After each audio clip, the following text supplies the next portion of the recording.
Suspect ಒಂದು ಮಾಡ್ತಾರಂತದ್ದು ಒಳಗಿನವರೇ ಮಾಹಿತಿ ಕೊಟ್ಟು ಇದು ಮಾಡಿ ಯಾರಿಗೆ ಮಾಡಿರ್ಬೋದು ಸರ್. ನೋಡಿ ಸರ್, ಮಾಡಿರ್ಬೋದು, ಒಳಗಿರೋರೇ ಮಾಹಿತಿ ಕೊಟ್ಟಿರ್ಬೋದು, ಖಂಡಿತ ಕೊಟ್ಟಿರ್ಬೋದು. ಅಥವಾ ಒಳಗೆ ಇನ್ನೇನು ಯಾವುದೋ ಒಂದು ಎಲೆಕ್ಟ್ರಾನಿಕ್ ಡಿವೈಸ್ನ ಇಟ್ಬಿಟ್ಟು ಮಾಹಿತಿ ತೊಗೊಂಡಿರ್ಬೋದು, ಏನು ಬೇಕಾದ್ರೂ ಮಾಡಿರ್ಬೋದು ಸರ್.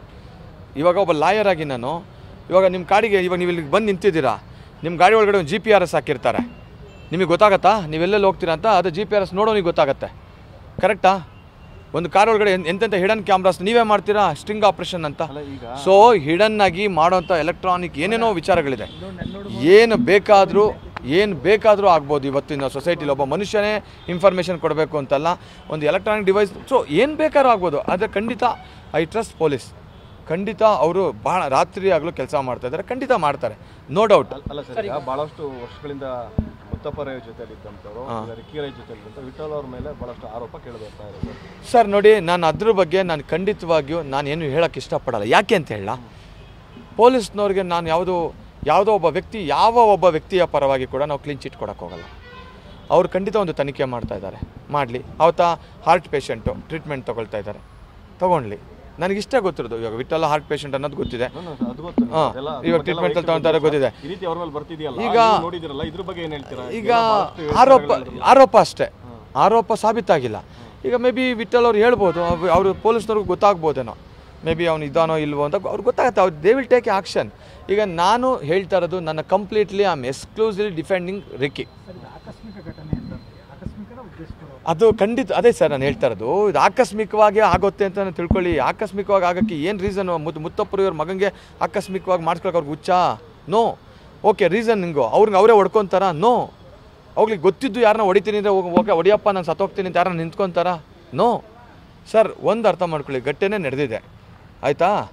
ಮಾಡಿದವ್ರು ಪನಿಷ್ ಆಗ್ತದೆ, ಆಗಲಿ, ಅನುಭವಿಸ್ತವ್ರು ಅನುಭವಿಸ್ಲಿ. ಅಲ್ಲ, ಇವ್ರ ಮೇಲೆ ಭಾಳಷ್ಟು ಬರ್ತಿದೆಯಲ್ಲ, ಯಾಕಾಗಿ ಆಗಿರ್ಬೋದು ಅಂತ ಅನ್ಸುತ್ತೆ ಅನ್ನೋಂಥದ್ದು ಆ ಥರ ವಿಠಲ್ ಮೇಲೆ.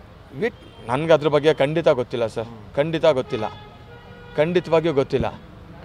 ಆಗಲಿ, ಒಬ್ಬ ಮನುಷ್ಯ ಸಾವು ನೋವಿನ ಮಧ್ಯ ಹೋರಾಡ್ತಾ ಇದ್ದಾನೆ. ಸೊ ಎಲ್ಲೊಂದು ಕಡೆ ಅದನ್ನು ಬೇರೆ ಥರ ತೋರಿಸ್ಬೇಡಿ ಅಂತ ಅಷ್ಟೇ ರಿಕ್ವೆಸ್ಟ್.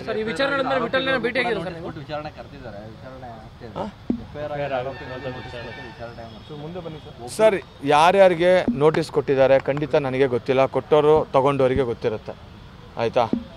ಬಟ್ ಏನಂದರೆ ರಾಂಗ್ ಮೆಸೇಜ್ ಹೋಗೋದು ಬೇಡ sir. Public at large, media is a very powerful weapon ಸೊಸೈಟಿಗೆ. ರಾಂಗ್ ಮೆಸೇಜ್ ಖಂಡಿತ ಹೋಗೋದು ಬೇಡ. ಒಬ್ಬ ಸಮಾಜಕ್ಕೆ ನಾವು ಏನಾನ ಒಂದು ಕೊಡುಗೆ ಕೊಡಬೇಕು ಅನ್ನೋ ಒಂದು ಮನಸ್ಥಿತಿ ಇರ್ತಕ್ಕಂಥವನು ಆ ರಿಕ್ಕಿ. ಸೊ ಅಂಥವನ ಬಗ್ಗೆ ಸಾಧ್ಯವಾದಷ್ಟು ಒಂದು ಒಳ್ಳೆಯದನ್ನು ತಾವು ಹೇಳಿ, ಇನ್ನು ಸಮಾಜಕ್ಕೆ ಒಂದಷ್ಟು ಒಳ್ಳೆ ಕೆಲಸಗಳಾಗಲಿ ಅನ್ನೋದು ನನ್ನ ಉದ್ದೇಶ. ಜೈ ಕರ್ನಾಟಕ ಥ್ರೂ ಸಂಘಟನೆಯಿಂದ ಅವನು ಎಷ್ಟು ಜನ ಒಳ್ಳೆ ಮಕ್ಕಳಿಗೆ ಅವ್ರ ತಂದೆ ಸತ್ತೋದ ಮೇಲೆ 250 ಜನ ಅಪ್ಪ ಅಮ್ಮ ಇಲ್ಲದ ಮಕ್ಕಳಿಗೆ ಸ್ಕಾಲರ್ಶಿಪ್ ಅಂತ ಕೊಟ್ಟ. ಅಪ್ಪ ಅಮ್ಮ ಇಲ್ಲ, ನನಗೂ ಅಪ್ಪ ಅಮ್ಮ ಇಲ್ಲ, ಆ ಮಕ್ಕಳಿಗೆ 250 ಜನಕ್ಕೆ ಸ್ಕಾಲರ್ಶಿಪ್ ಕೊಟ್ಟ. ದಟ್ಸ್ ಗುಡ್ನೆಸ್ ಅಲ್ವಾ? ಆಯಿತಾ? ಒಂದಷ್ಟು ದೇವಸ್ಥಾನಗಳಿಗೆ ಅದಕ್ಕೆ ಅವನೇ ದೇವಸ್ಥಾನಕ್ಕೆ ಹೋಗೋದೇ ಕಡಿಮೆ, ಅದು ಸ್ವಲ್ಪ ಡೊನೇಷನ್ಸ್ ಮಾಡಬೇಕು ಅಂತ ಹೇಳ್ಬಿಟ್ಟು ಹೆಲ್ಪ್ ಮಾಡ್ದ. ಒಂದು 2-3 ಊರಲ್ಲಿ ಈ 2.5 ವರ್ಷ ಅವ್ರ ತಂದೆ ಹೋಗಿ ಒಂದು 3-4 ವರ್ಷದಲ್ಲಿ 6ರಿಂದ 7 ಬೋರ್ ಹಾಕ್ಸೋದಕ್ಕೆ ದುಡ್ಡು ಕೊಟ್ಟಿದ್ದಾನೆ. ಗುಡ್ ಅಲ್ವಾ? ಈ ಥರ ಹೆಲ್ತ್ಗೆ ರೀಸೆಂಟ್ಲಿ ನೋಡಿ, ಇವತ್ತಿಗೂ ಕೂಡ ಒಂದು ಯಾವುದೋ ಪೀಪಲ್ ಹಾಸ್ಪಿಟಲ್ ಯಾವುದೋ ಒಂದು ಸಮಥಿಂಗ್ ಅನ್ನೋ ಒಂದು ಹಾಸ್ಪಿಟಲ್ ಇದೆ, ಅಲ್ಲೊಬ್ರು ಸಫರ್ ಮಾಡ್ತಾ ಇದೆ, ಕಿಡ್ನಿ ಪ್ರಾಬ್ಲಮ್ ಆಗಿದೆ.